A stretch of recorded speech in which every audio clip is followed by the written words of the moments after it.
이 실전 연습이 단순히 문제를 풀어보는 것뿐만이 아니라 거기서 생길 수 있는 모든 상황을 대비하는 연습이었거든요, 저한테는. 그때는 화장실도 안 갔어요. 이렇게 겪어보면 싹 고쳐져요. 붙으면 상관없고 떨어지고 나면 고쳐지더라고요. 시험 한 달 전쯤에 보통 마무리를 하잖아요. 그때 혹시 어떻게 마무리를 하셨나요? 두 가지로 딱 정리가 될 것 같아요. 네. 암기와 실전 연습. 네, 암기와 실전 연습. 어떤 내용이죠? 아까 기출회독을 5회독하고 기본서까지 한번 쫙 올록볼록한 걸 봤는데도 안 외워지는 애들을 네. 이제 그냥 계속 외우는 거죠. 계속 외우는 달달달달 외우시면 됩니다. 어떻게 외워요? 라고 가끔 물어보시더라고요. 네. 약간 제가 느끼기에 그 질문이 이제는 자전거를 타셔야 돼요. 이렇게 말했더니 페달을 어떻게 밟아요? 이런 느낌이거든요. 그냥 외우셔야 돼요. 화장실 가서 외우든 앉아서 외우든 무릎이 까지든 넘어지든 무조건 타야 되는 상황인 거죠. 이제는 외우는 거예요. 이거를 눈을 감고 그려보든 아니면 손으로 쓰든 아니면 소리를 내든 어떻게든 외워서 가시면 됩니다. 참 좋은 또 얘기를 해주셨는데, 암기는 내가 일단 뭐 무조건 하는 수밖에 없다. 반복을 좀 많이 해야 되는데 실전 연습을 좀 어떻게 하면 좋나요? 실전 연습은 이제 시험장에 가 있는 내 모습을 계속 만드는 거죠. 네. 그래서 저 같은 경우는 독서실에서 안 하고 일부러 시끄러운 데 가가지고 네. 문제도 B2 용지라고 하나? 네. 커다란 용지 있잖아요. 용지, 네. 그거를 뽑아가지고 OMR 카드에 시간까지 재가면서 풀었었어요. 그리고 이때 사설 모의고사를 풀지는 않았어요. 그냥 기출문제집을 내가 풀고 있었으면은 그게 출판되는 시간이 있으니까 그 이후에 나온 시험들이 있을 거 아니에요. 네네네. 그 시험지들을 뽑아가지고 걔는 내가 아직 보지 못한 기출문제니까 그런 애들을 과목별로 전과목을 뽑아서 OMR 카드까지 했죠. 좀 공신력이 높은 문제들을 대상으로 하신 거네요. 그냥 문제은행식으로 낼 수밖에 없어요. 이게 문제가 만약에 검증이 안 돼서 행정심판 이런 거 들어온다 생각만 해도 정말 이게 너무 위험해요. 왜냐면 많은 분들의 인생이 달린 시험이니까. 경위서를 몇 개를 써야 되는 거예요, 이게 행정심판을 당하면. 그래서 문제은행식으로 나올 수밖에 없고, 특히 법과목 같은 경우는 최신 판례면은 가장 최신으로 나온 그 기출문제를 활용할 수밖에 없기 때문에 반드시 그거를 다 풀어보셔야 되고, 이 실전 모의고사로 활용하기 되게 좋죠. 내가 일단 정리한 이후의 것들은 그런 식으로 실전으로 활용을 해주고. 참 너무 좋은 얘기를 해주셨는데, 두 가지가 이제 궁금한 게, 첫째 이런 분들이 있어요.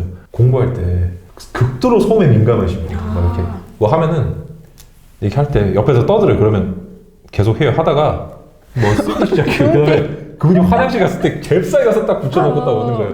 조용히 좀 합시다. 함께하는 공간이다. 이렇게 쓴다든지.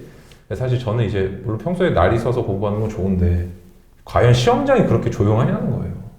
그래서 저는 방금 말씀해 주실 때 굉장히 많은 걸 느꼈어요. 그래, 사람들이 시험장에 대한 대비를 너무 안 하는구나.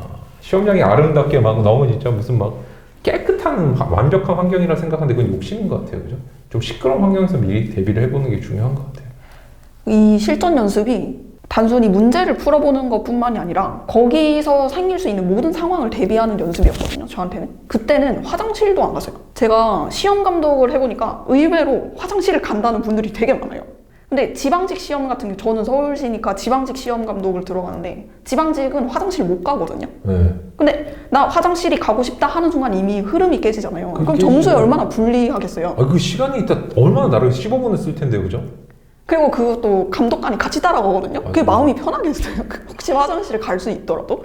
그래서 그런 모든 경우의 수를 대비를 하는 거죠. 제가 실전 연습을 할 때는 그래서 그 전날에 문제지랑 OMR 카드 그리고 컴퓨터 사인펜 이렇게 준비해놓고 그 다음날 제일 제가 공부했던 도서관에서 제일 시끄러운 데를 가요.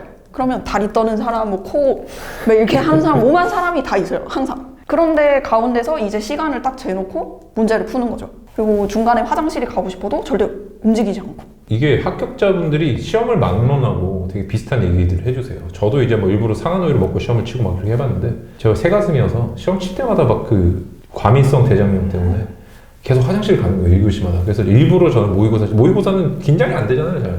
일부러 상한우유 먹고 시험 치고 막 화장실 참는 연습도 하고 막 그랬는데, 다 먹진 않고 원샷 하려면 조금 먹고 이제. 근데 어떤 분 이렇게 하셨더라고요. 다 뭐 행정고시 이런 거 좀 최연 합격하신 분들은 마지막에 진이 다 빠졌을 때 어려운 문제를 하나 푸는 게 있대요. 마지막 과목이. 그러니까 일부러 하루의 마지막에 에너지가 가장 없을 때 그 문제를 연습을 했대요. 그 실전에 그런 느낌을 하기 위해서. 그래서 저는 말씀해 주신 게 결이 똑같다고 느끼거든요. 근데 우리가 평소에 너무 연습을 안 하죠. 풀파워를 막 공부하다가 시험장에 가면 긴장해가지고 막 이런 경우가 많은데, 진짜 마지막 마무리가 되게 중요한 것 같아요, 실전 연습이죠. 어떤 분들 이런 분들도 있거든요. 공도빈이 저는 지금 인강 들을 시간도 없어요. 마지막까지 인강 들어야 되고 마무리는 사치입니다. 마지막까지 인강도 딱 들어가겠습니다. 이러면 혹시 어떻게? 그분은 아마 그 시험에 붙으면 상관없고 떨어지고 나면 고쳐지더라고요. 대부분은.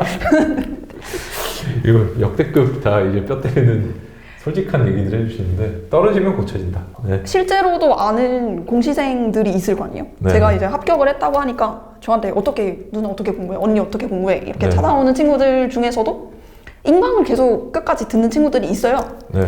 그러면은 이게 내 말을 해줘도 잘 안 듣겠구나. 이번 시험 치고 나면 네가 느낄 거다. 저하고 마인드가 똑같으시네요. 이렇게 겪어보면 싹 고쳐져요. 저도 남의 인생에 대해서 최선은 다하지만 할 수 없는 부분까지 손대지 말자는 주의예요. 자기가 느껴야 되는 것들이 있는 것 같아요. 전 한술 더 떠서 네. 그때 인강을 끝까지 듣겠다는 친구는 저보다 한 3살 어린 남자애였는데 시험 준비를 시작한 지 4개월밖에 안 됐어요. 그러니까 너는 4개월 만에 떨어져 보고 정신 차리는 게 진짜 너 최고의 행운이다. 이렇게 빨리 떨어져 봐라. 약이 되겠다. 네. 그렇게 말을 했던 기억이 나는데 잘 안 바뀌기 때문에 그냥 냅두죠.